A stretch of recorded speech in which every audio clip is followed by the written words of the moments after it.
کہ امپورٹڈ حکومت ہے اور وہ ہمارے $17.5 بلین ریزرو تھے جو اس وقت $9 بلین پہ ہے. اس میں کووڈ نے کافی کام ڈسٹرب کیا بزنس کو.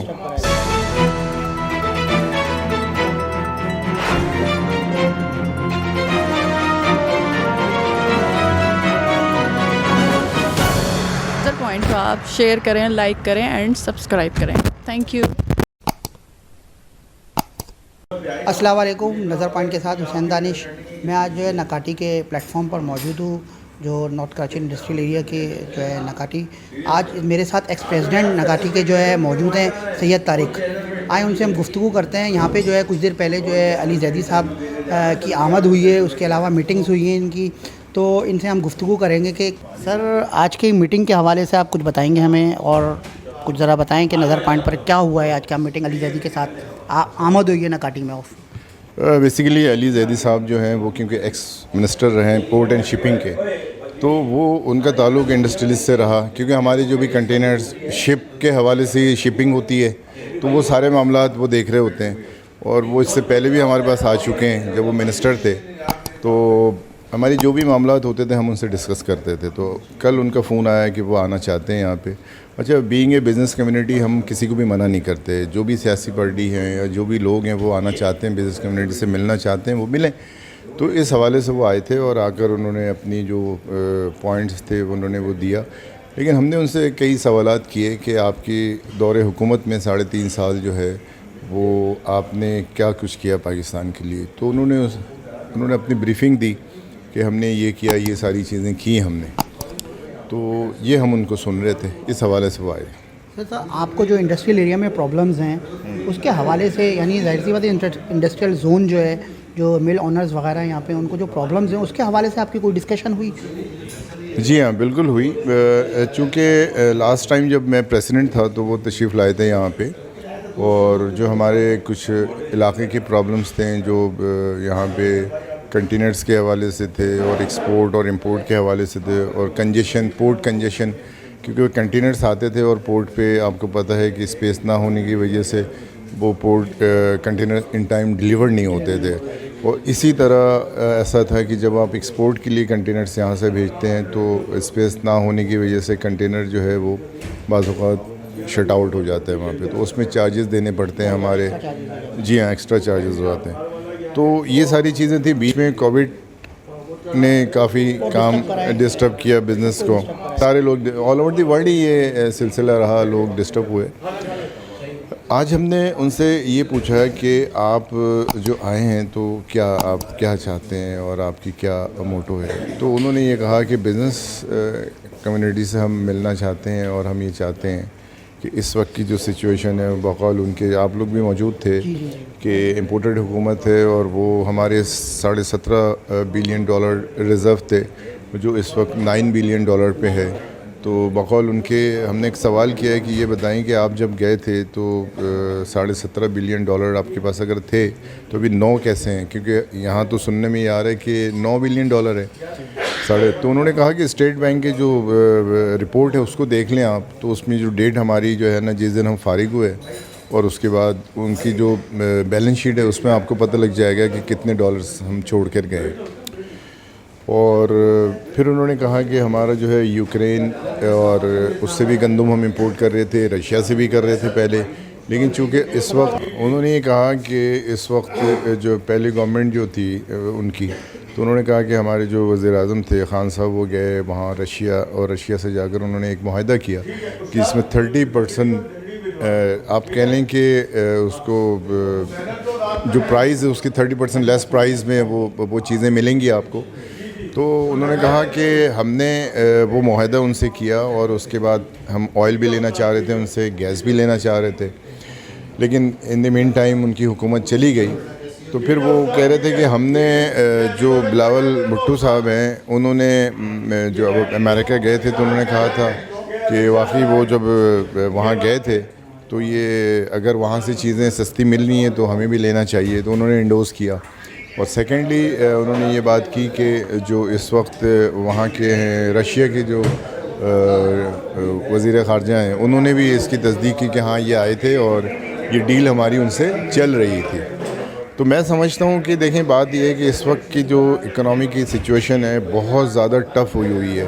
ایک غریب آدمی جو ہے نا بہت پریشان ہے, کیونکہ آپ دیکھیں نا کہ اگر آپ ایک ملک شاپ پہ جاتے ہیں مثال کے طور پہ, 130 روپے کی جو ہے نا وہ لیٹر جو ہے نا آپ کو ملک تھا, اس وقت 170 روپے کا. مجھے یہ لاجک سمجھ نہیں آ رہی کہ مہنگائی کے پرسنٹیج کتنے بڑھیں.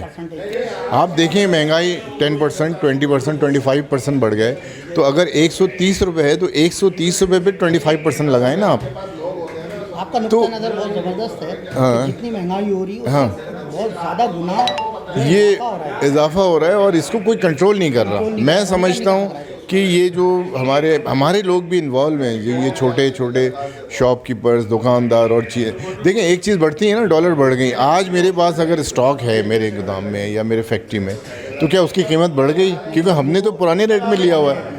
کیا ہم اس کے اوپر وہی چیز شروع کر دیں کہ نہیں آپ ابھی ہمیں دیں؟ نئی قیمت لاگو کر دیں. تو یہ ایک بہت ناجائز ہے. میں سمجھتا ہوں کہ ہمارے جو بھی اسمال اور میڈیم جو بزنس مین ہیں, اور اگر وہ اس طرح کی چیزیں کر رہے ہیں ان کو نہیں کرنا چاہیے, کیونکہ عام شہری بہت سفر کر رہا ہے, ایک غریب آدمی سفر کر رہا ہے. وہ یہ کہتے ہیں کہ ڈیزل بڑھ گیا یا پیٹرول بڑھ گیا, ڈالر بڑھ گیا تو ہم نے چیزیں بڑھا دی. بھائی بڑھ گیا, اس کا امپیکٹ آنے میں تھوڑا ٹائم لگتا ہے, نہ کہ آپ ہم نے ابھی سے بڑھا دیا آپ نے.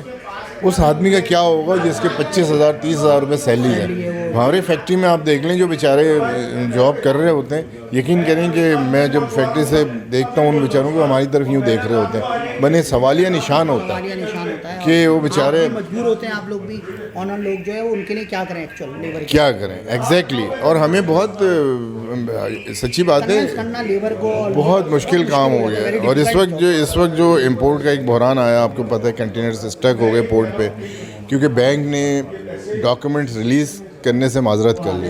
وہ یوں کی کہ بینک یہ کہہ رہے ہیں کہ ہمارے پاس ڈالر نہیں ہے, ہم آپ کو بینک جو ہے وہ ڈاکومنٹ ریلیز نہیں کر رہا, کیونکہ ظاہر سی بات ہے ڈاکومنٹ پیسے ہوں گے تو ڈاکومنٹ ریلیز کرے گا نا. تو اس کے لیے بڑا مشکل چلا. یہ ساری چیزیں ہیں, اس کی وجہ سے کنٹینرز اس وقت جو ہے وہ پھر تباہی کی طرف نہیں جا رہے ہیں. ہم لوگ کس طرف جا رہے ہیں, کس جانب جا رہے ہیں, کیا رخ ہے ہمارا, کیا سمت ہے, آپ کیا کہتے ہیں, آپ کا پوائنٹ آف ویو کیا ہے؟ نہیں دیکھیں, آپ کی بات بالکل صحیح ہے کہ جو حالات اس وقت نظر آ رہا ہے, ہر آدمی نے اپنی ہی جو ہے نا وہ ایک الگ دنیا بنائی ہوئی ہے. اس سے آپ پوچھیں تو صحیح کہ بھائی یہ تم چیز اتنی مہنگائی کر دی ہے, تم نے اس کی لاجک کیا ہے, یا کوئی ایسا کمیشن ہو, کوئی ایسی ڈپارٹمنٹ ہو, ہے ضرور کہ اس سے جا کے پوچھے تو صحیح کہ بھائی آپ اتنی پرائس کیسے بڑھا رہے ہیں ان چیزوں کی. وہ نہیں ہے. سیکنڈ یہ ہے کہ اس وقت آپ کی ایکسپورٹ بالکل ڈاؤن ہو رہی ہے. ٹھیک ہے, اس وقت میں آپ کو بتاؤں جو ہمارے ایریا میں آپ بیٹھے ہوئے ہیں, یہ ایشیا کی سب سے بڑی جو ہے نا یہاں پہ گارمنٹس انڈسٹریز ہے, ایشیا کی سب سے بڑی, اور اس کی بلین آف ڈالرز کی جو ہے نا وہ ٹرانزیکشن ہے. آج کی بات یہ ہے کہ میں آپ سے یہ کہہ سکتا ہوں کہ اس وقت بہت ساری ایسی انڈسٹریز ہیں کہ جو مجھے ابھی بتایا ہے انہوں نے کہ انہوں نے شٹ ڈاؤن کر دیا ہے, اس کو شٹ ڈاؤن کر دیا ہے کیونکہ آگے ان کی سیل نہیں ہے. ٹھیک ہے, اچھا کچھ لوگ ایسے ہیں کہ جو چلا رہے ہیں, اب جب وہ ورکنگ کر رہے ہیں تو وہ چیزیں جب ان کی کاسٹ کرتے ہیں تو کاسٹ سے باہر ہے. انہوں نے کہا اس سے بہتر ہمیں بند کر دینا, یہ بند کرنا فائدہ مند ہے نہ کہ رن کرنا. پلس بجلی کا آپ دیکھ لیں حال کیا ہے, بجلی کے بل کا دیکھ لیں آپ کیا ہے, گیس ہمارے پاس نہیں ہے, RLNG میں امپورٹ کر رہے ہیں, اس کی پرائز انہوں نے بڑھا دی ہے. تو سمجھ نہیں آ رہا کہ ہوگا کیا. ابھی پرائم منسٹر صاحب نے, کیونکہ جب پری بجٹ انہوں نے وہاں پہ اسپیچ کرنی تھی تو پرائم منسٹر بھی وہاں تھے, تو ہم لوگ یہاں سے گئے ہوئے تھے اسلام آباد اس میٹنگ میں, کیونکہ سینئر وائس چیئرمین بھی ہوں اس وقت Pakistan hard where merchant association کا, تو اس حوالے سے بھی مجھے انوائٹ کیا گیا تھا. تو وہاں جب میں گیا تو میری کئی منسٹروں سے ملاقات ہوئی, اور میں نے ان سے کہا کہ ایک پاکستان کے اندر 25% ہارڈ ویئر کی جو ہے نا انوالومنٹ ہے, اور اس کا میں سینئر وائس چیئرمین ہوں. تو مجھے لوگ آ کر کہتے ہیں کہ یہ پرائسیں جو ہیں اتنی بڑھتی چلی جا رہی ہیں اور ہمارا رول 25% ہے اکنامی پہ, تو کس طرح یہ معاملات کو ہم سیٹ کریں گے, کس طرح ہم اپنی, کیونکہ آگے سے آپ کو پتہ ہے جو ہمارے امپورٹرس ہیں نا ان کی پرابلمس یہ ہو رہی ہے کہ وہاں سے جب مال امپورٹ کرتے ہیں تو مینوفیکچررز جو وہاں بیٹھا ہوا ہے وہ یہ کہتا ہے کہ ہم آپ کو 3 مہینے کے بعد مال دیں گے. ٹھیک ہے, اب 3 مہینہ وہ ہو گیا, شپنگ میں آپ 1.5 مہینے لگا لیں, 4.5 مہینے ہو گئے, پلس وہ کہتا ہے پیسے ہمیں آپ LC دیں یا ایڈوانس پیمنٹ دیں. اب بتائیے کہ بندہ کیا کرے اس سے. اس طرح کی سچویشن اس وقت جو بنی ہوئی ہے نا, لوگ کوئی ایسے نہیں ہے. مشکل ہو چکی ہے اس وقت. ہاں, اب میری وہاں پہ خاقان عباسی صاحب سے بھی ملاقات ہوئی اور منسٹر حضرات تھے, ان سے بھی میری وہاں پہ ملاقات ہوئی, ان سے بات کی کہ سر یہ ہو کیا رہا ہے, کس طرح چلے گا آگے, کیسا ہوگا.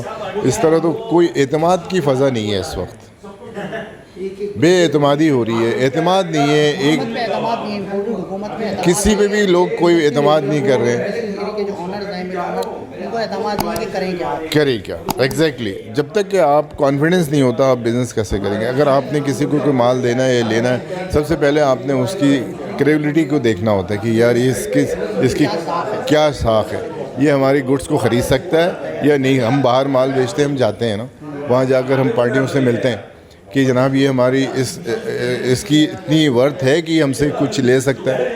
یا اگر ہم امپورٹ کر رہے ہوتے ہیں, ہم باہر جاتے ہیں, تو اس سے جو چیزیں ہم خریدتے ہیں ہم اسے چیک کرتے ہیں کہ واقعی وہ چیزیں جو ہیں وہ ہمیں سپلائی کر سکتا ہے یا نہیں کر سکتا.